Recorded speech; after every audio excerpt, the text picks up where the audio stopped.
میں دوبارہ سوال دہرائے دیتا ہوں کہ یہ جو اب بحث میڈیا میں چل رہی ہے آئی ایس آئی کی چیف کی تعیناتی کے حوالے سے، یہ تو ویسی پریروگیٹو پی ایم صاحب کا ہے، تو اس میں کیبنٹ کی میٹنگ میں یا اس پہ کوئی پریس کانفرنس کرنا ضروری تھا، یا یہ کیا معاملہ ہے اور آپ اسے کیسے دیکھتے ہیں؟ اعتزاز احسن صاحب۔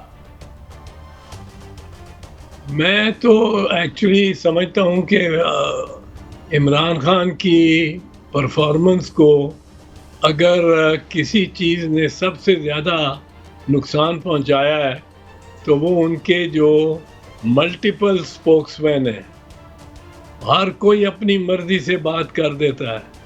اب یہاں جو کسی کو چاہیے ہی نہیں تھا کہ وہ سوال پوچھتے وزیر داخلہ سے، وہ وزیر داخلہ نے آگے سے جواب دے دیا کہ جی وزیر دفاع کا معاملہ ہے یا وزیر اطلاعات جواب دیں گے۔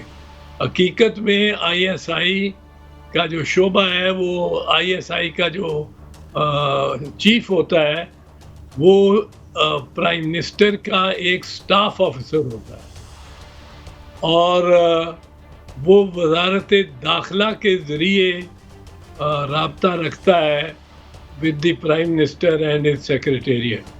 میں بھی وزیر داخلہ تھا تو حمید گل جیسا وزیر وہ آئی ایس آئی کا چیف تھا میرا، ایک بڑا جاندار اور بڑا مضبوط آئی ایس آئی چیف۔ اس وقت اسحاق خان صاحب تھے جو آئی ایس آئی کے بہت قریب تھے اور ضیاء الحق کے بہت قریب تھے، وہ صدر تھے، ضیاء الحق اس وقت ہو چکے تھے، اور افضل بیگ صاحب بھی تھے۔ ایکچولی تو ہماری حکومت جو 1988 میں بنی، آپ کو یاد ہوگا، ان کا پہلے دن سے ہی ارادہ تھا کہ یہ اس حکومت کو جس طرح بھی ہو سکے یا بننے نہ دیا جائے، یا بنے تو اس کو جلدی ڈسمس کیا جائے۔ اور 4 دسمبر کو ہماری حکومت بنی، اور 11 دسمبر کو موسیٰ خان نے ہمیں بتائے بغیر، ہم سے مشورہ کیے بغیر، گورنر موسیٰ خان نے اسحاق خان صاحب کی ہدایت پہ وہ بلوچستان کی اسمبلی ڈسمس کر دی، اور ہمارا سب سے بڑا پہلا کرائسس ہمارے لیے یہ کریٹ ہو گیا۔ اس پہ یہ معاملہ تھا جس پہ جو وزیر داخلہ ہے ان کو بڑی کمپیٹنٹ اور بڑی ایک اعتبار سے معتبر انداز سے اور معتبر حقائق کی بنیاد پہ مختصر سا جواب دیتے، لیکن خود دیتے تو وہ معاملہ شاید بڑھتا ہی نہ۔ وہ جب انہوں نے کہا، یہ پہلی دفعہ میرا خیال ہے زندگی میں، اپنی ساری سیاسی زندگی میں پہلی مرتبہ شیخ رشید صاحب نے یہ کہا ہوگا کہ یہ میرے سے تعلق نہیں رکھتا، میں نہیں بات کرتا اس پہ، یہ کسی اور وزیر سے تعلق رکھتا ہے۔ ورنہ اپنی ساری سیاسی زندگی میں میرا نہیں خیال انہوں نے پہلے کبھی وہ بتا سکتے ہیں کہ انہوں نے ایسے کیا ہو کہ دوسرے پہ یا جو جس وزارت کو مناسب سمجھا اس سے رد عمل لینے کی ہدایت کی یا ایک طرح سے مشورہ دیا۔ تو یہ اعتزاز صاحب، آج بھی وہ ہمارے وزیر اطلاعات کہہ رہے ہیں کہ قانونی طریقہ اختیار کیا جائے گا نئے army D G I S کی تعیناتی میں۔ اب تو آئی ایس پی آر ایک آرڈر جاری کر چکی ہے، اب آپ کیا سمجھتے ہیں نیا طریقہ کون سا بنایا جائے گا اور وہ کیسے قانونی ہوگا؟ غالباً جو قانونی طریقہ ہے وہ میں آپ کو یہ بتا سکتا ہوں، کیونکہ اس پہ بڑی میرے پاس معتبر شہادت وہ ایک زمانے کے، اور یہ چوئی صاحب تو جانتے ہوں گے بہت اچھی طرح، اسحاق خان کے معتبر ترین ڈیفنس سیکرٹری تھے اجلال حیدر زیدی صاحب، اور اس وقت کے انہی کے معتبر ترین کیبنٹ سیکرٹری تھے حسن ظہیر صاحب۔ حسن ظہیر صاحب اور اجلال حیدر زیدی صاحب سے ہماری گورنمنٹ نے مشورہ کیا، اور مشاورت میں چونکہ میں بھی بیٹھا تھا، میرے سے متعلق تھا، میرے محکمے سے متعلق تھا یہ معاملہ، تو اور بی کسی کو ایسے کو جس کے محکمے سے متعلق معاملہ ہو اس کو باہر نہیں رکھتی تھی. وہ یہ اجلال حیدر زیدی صاحب جو ڈیفنس سیکرٹری تھے اور ساتھ کیبنٹ سیکرٹری بھی بیٹھے تھے، انہوں نے یہ بتایا کہ اس میں یہ معاملہ روٹ ہو کے آئے گا وزارت داخلہ سے، پھر یہ جائے گا سیکرٹری داخلہ دفاع پہ، پھر جائے گا منسٹر دفاع جو اس وقت چیمہ صاحب تھے، غلام سرور چیمہ، کرنل غلام سرور چیمہ، تو ان کے پاس جائے گا، پھر یہ جنرل نصیر اللہ بابر صاحب کے پاس، اور پھر یہ پرائم منسٹر کے پاس. یہ اس وقت کی بات میں کر رہا ہوں جب اپریل 2079 میں 89 میں ہم نے یہ فیصلہ کیا تھا کہ چونکہ جلال آباد آپریشن فیل ہو گیا ہے، ناکام ہو گیا ہے، جس کی وکالت اور جس کی پرزور حمایت حمید گل صاحب اور اسلم بیگ صاحب، جن کے خیال میں افغانستان اسٹریٹجک ڈیپتھ تھی پاکستان کی، اور اس میں حکومت ہماری مرضی کی آنی چاہیے تھی، اور روسیوں کے انخلاء کے بعد ہمیں جلال آباد پہلے لینا چاہیے، اور پھر باقی 2-4 ہفتے میں مہینوں میں باقی افغانستان. اتحاد صاحب، میں ایک چیز آپ کے ایکسپیرینس سے جاننا چاہ رہا ہوں. ہمارے ہاں صحافت میں یہ بڑا ایک لفظ ہے سول ملٹری ریلیشن شپ. تو ہم جیسے جو ایسے چھوٹے موٹے تھوڑے انفارمیشن والے لوگ ہیں، ہم سمجھتے ہیں کہ ہماری جو سیاسی حکومتیں ہیں ان کا استحکام براہ راست سول ملٹری ریلیشن شپ سے ساتھ ہے. Do you agree with this کہ ہمارے یہاں یہ جو فوراً بحث شروع ہو جاتی ہے ایک پیج ہے یا ایک پیج نہیں ہے، یہ ریئلٹی ہے کہ ہم ویسے ہی ایک پرسیپشن میں اس طرح کی بحثیں کرتے رہتے ہیں؟ نہیں، یہ ایک لحاظ سے ریئلٹی ہے. ہماری اپنی حکومت دیکھ رہے ہیں، ہمارے خلاف ووٹ آف نو کانفیڈنس آیا 1979 میں اکتوبر میں، ہم نے ڈیفیٹ کیا. اس کے بعد لیکن ہمارے خلاف صدر صاحب، چیف منسٹر پنجاب، ISI کے چیف اور chief of army staff Aslam Beg صاحب اور بگٹی صاحب چیف منسٹر بلوچستان، اتنے بڑے امپورٹنٹ عہدوں پہ بیٹھے ہوئے لوگ ہمارے ساتھ تھے. اور چیف منسٹر پنجاب اکثر، یہ اخباروں میں بھی آتا رہا، پر مجھے رپورٹس بھی مل جاتی تھی، پر اخباروں میں آتا رہا، یہ اوپنلی آتے تھے پنجاب سے اسلم بیگ صاحب کے گھر جا کے ان سے ملتے تھے. زیادہ سے زیادہ پریزیڈنسی وہ آتے تھے، نہ پرائم منسٹر کو فون کرتے تھے، نہ مجھ سے فون کرتے تھے، نہ کسی سے، اور وہ انہی سے کی ہدایات پہ چلتے تھے. اور بالآخر جب ہم نے پکا قلعہ کا آپریشن میں بھی ہم ناکام نہیں ہوئے، جو پولیس تھی وہ کامیاب ہو رہی تھی کہ فوج نے اس کو روک دیا. اور اوپر اسلم بیگ صاحب کو الطاف حسین نے فون کیا. الطاف حسین کراچی تھا، اسلم بیگ صاحب انڈونیشیا گئے ہوئے تھے، وہاں سے انہوں نے حکم دیا اپنے GOC صاحب کو، جو کہ ایک بڑا اچھا جرنیل ہوئے ہیں جو، لیکن ان کو تو حکم تھا، ان کو حکم ہوا کہ پولیس کا ایکشن، پولیس کو نہیں پہنچنے دینا پکا قلعہ تک. تو ان کی ٹروپس درمیان میں کھڑی ہو گئی آ کے. یہ جولائی 1990 کا واقعہ ہے، جولائی. اور 6 اگست 1990 کو ہمیں ڈسمس کر دیا گیا انڈر 58(2)B. تو یہ ہمارے ساتھ مجھے تو بہت پتہ ہے کہ 1 پیج پہ ہونا کتنا ضروری ہے، اور اس سے بعد سویلین گورنمنٹ کتنی مشکل ہو جاتی ہے. آپ کو بھی یاد ہو کہ بحث بھی چلی تھی کہ سندھ میں آرٹیکل 245 کے تحت عدالتیں بیٹھی جائیں کہ بٹھائی جائیں کہ نہ جائیں. ہم نے بڑا ڈٹ کے مقابلہ کیا اس موقف کا، اور دو اسلم بیگ صاحب کہتے ول ناٹ چیز شیڈو. سو ہم یہ نہیں برداشت کر سکتے کہ سندھ میں ہمارے جو مین صوبہ ہے اسی میں ہم فوجی عدالتیں لگا دیں، ہم ہی لگا دیں. تو اسلم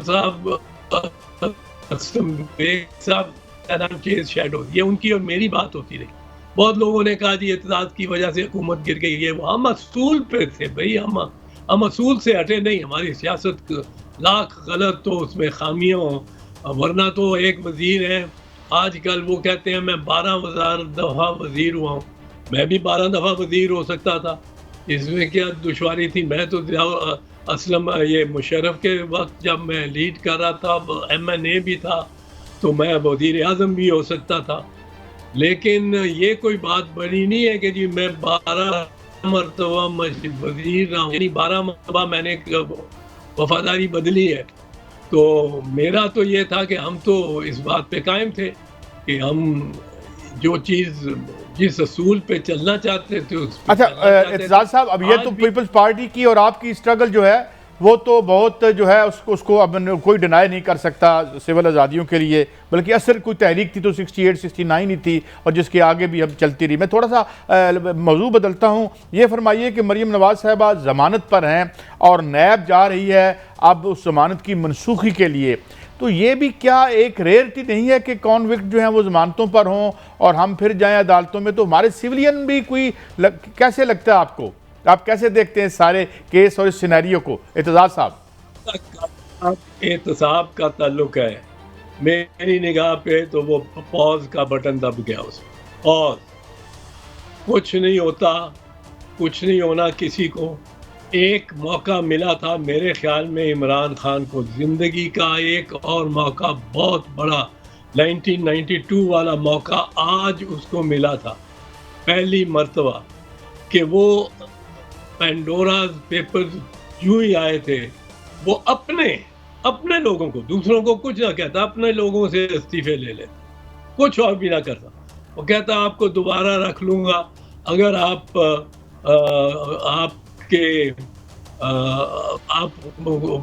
مطلب نام وہاں سے آپ کا کلیئر ہو گیا. ہاں یہ اس کو خطرہ ہوتا، بالکل اس کو خطرہ ہوتا، میں یہ کانشیسلی کہہ رہا ہوں، اس کو خطرہ ہوتا کہ اس کی حکومت گر جاتی، اتنے ووٹ باہر نکل جاتے کہ اس کی حکومت اس کی گرتی، وہ للکار کے ری الیکشن کے لیے آتا یا اپوزیشن میں بیٹھ جاتا. اگر اسمبلی نہ ڈیزالو ہوتی، اگر اسمبلی ڈیزالو ہوتی تو اس کا لوگوں نے مہنگائی بھول جانی تھی، لوگوں نے سب کچھ بھول جانا تھا اگر یہ اس ایشو پہ باہر نکل کے آتا. اچھا صاحب، آپ نے بڑی اہم بات کی لیکن اس کے لیے خیر حکومت چھوڑنے کا حوصلہ چاہیے ہوتا ہے. آپ نے کہا کہ احتساب کا عمل پوز ہو چکا ہے، بالکل بند ہو چکا ہے. یہ کیا پیچھے کوئی بارگیننگ ہوئی ہے یا ویسے آپ ویسے کہہ رہے ہیں؟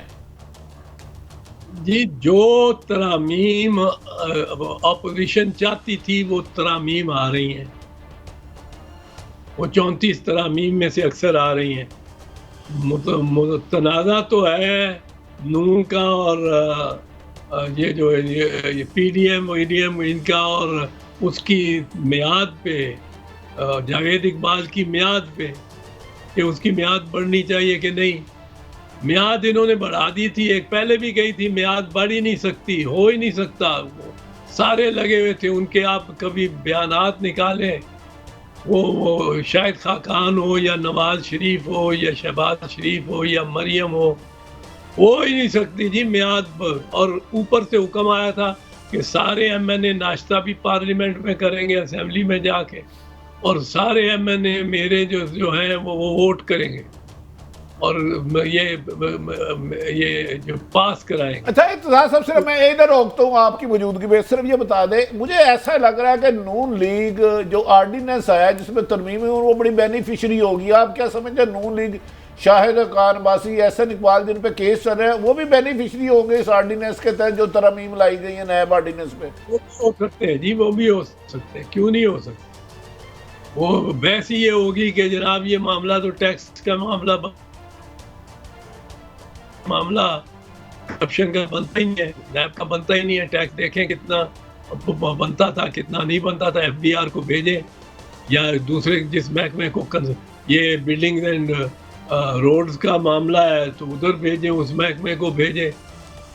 اعتزاز صاحب, اعتزاز صاحب, خان عباسی صاحب نے اعلان کیا کہ وہ جس نیب آرڈیننس کا آپ نے ذکر کیا کہ پوز کر دیا ہے, وہ کہتے ہیں ہم اس کو چیلنج کریں گے. میرا آپ سے سوال ہے, یہ چیلنج جو ہے یہ واقعی ایک سینسیبل چیلنج ہے, اور کیا اس پہ پیپلز پارٹی نون کے ساتھ جائے گی کہ یہ ایک غلط آرڈیننس آپ بنا رہے ہیں؟ بھائی صاحب, ہمارا تو یہ فیصلہ ہے پیپلز پارٹی کا کہ ہر طریقے سے اس کو اپوز کرنا, اور اس اپوزیشن میں عدالت میں جانے کی ضرورت پڑی تو تب بھی اپوز کریں گے. میں اگر دیکھوں گا, میرا اگر مشورہ یہ ہوا, میری رائے میں عدالت میں جانا مناسب نہ ہوا, تو میں اپنی پارٹی میں بالکل اس رائے کو دوں گا کہ عدالت میں جانے کا معاملہ نہیں ہے. دیکھیں, عدالتیں میں جانے سے تو طول پکڑے گا نا. اگر طول, پہلی بات تو آپ دیکھیں, جس دن یہ آرڈیننس آئے گا, نافذ العمل ہو گیا ہے, لیکن جس دن اس پہ عمل کسی عدالت نے کیا وہ فوراً اس کو چیلنج کر دیا جائے گا. سپریم کورٹ میں یا ہائی کورٹ میں چیلنج کر دے گا. اور نواز لیگ تو چاہے گی پنجاب ہائی کورٹ میں چیلنج کر دے, وہاں چیلنج کر دیں اور لمبا چلا پڑے, کوئی اسٹے آرڈر ہو جائے, کوئی اس پہ اسٹے. تو یہ پنجاب میں کیوں چاہے گی, مطلب اس کی کیا وجہ ہے, اس صوبے میں کیوں چیلنج کرنا چاہیں گے آپ کے رائے میں, اس کی کیا وجہ ہو سکتی ہے؟ ان کو کافی ریلیف ملتی ہے, سہولت ہے ان کو. دیکھیں, ایک ایسا آرڈر پاس فرمایا کہ حمزہ شہباز بیل بیفور اریسٹ, قبل از گرفتاری ضمانت مانگتا تھا, جس کے لیے لازم ہے کہ ملزم پیش ہو کے کہ جناب مجھے گرفتار نہ کریں, میں پیش ہو گیا ہوں, حاضر ہو گیا. اور وہ پیش ہی نہ ہوا ہو, وہ اپنے تہہ خانے میں چھپا ہوا ہو, اس کے بعد گرفتار کرنے والی فورس پہنچی ہوئی ہو, اور آپ کو بیل ہو جائے, وہیں سے بیٹھے ہوئے بیل ہو جائے. یہ اس قسم کے ایسے کام ہوئے ہیں اس ملک میں کہ ملک قیوم سینئر جج, یہ دونوں ڈسمس ہو جاتے ہیں, چھوڑنا پڑتی ہے ان کو ملازمت. کس بات پہ؟ کہ یہ دباؤ میں آئے ہیں. واضح طور پہ واضح ثبوت ہے کہ یہ نون لیگ کے دباؤ میں آئے ہیں, اور انہوں نے فیصلہ بی بی اور آصف کے خلاف 5 سال سزا, قید سخت اور منقولہ غیر منقولہ جائیداد کی ضبطی کا جو انہوں نے کیا ہے, یہ غلط کیا ہے, دباؤ کے تحت کیا ہے, اور آپ کو ملازمت سے ہٹنا پڑتا ہے. لیکن جس نے دباؤ ڈالا ہے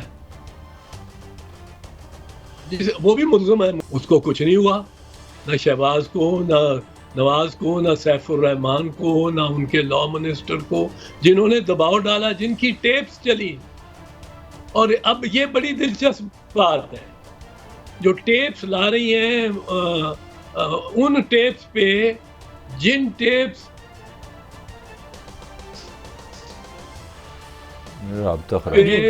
جی جو آپ کی رشتہ داری بھی ہوئی ہے ابھی اور زیادہ, اس پہ اب مریم بی بی کہہ رہی ہیں کہ انہوں نے تو دباؤ ڈال لیا, آپ نے کچھ نہیں کیا, ہماری ٹیپ پہ آپ ان ٹیپ پہ آپ نے کیا, ہماری ٹیپ پہ کیوں نہیں کرتے. یعنی وہ جو ٹیپ سچی تھیں ان پہ آپ نے ایکشن لیا, ہماری ٹیپ پہ آپ ایکشن نہیں لیتے. ایک تو یہ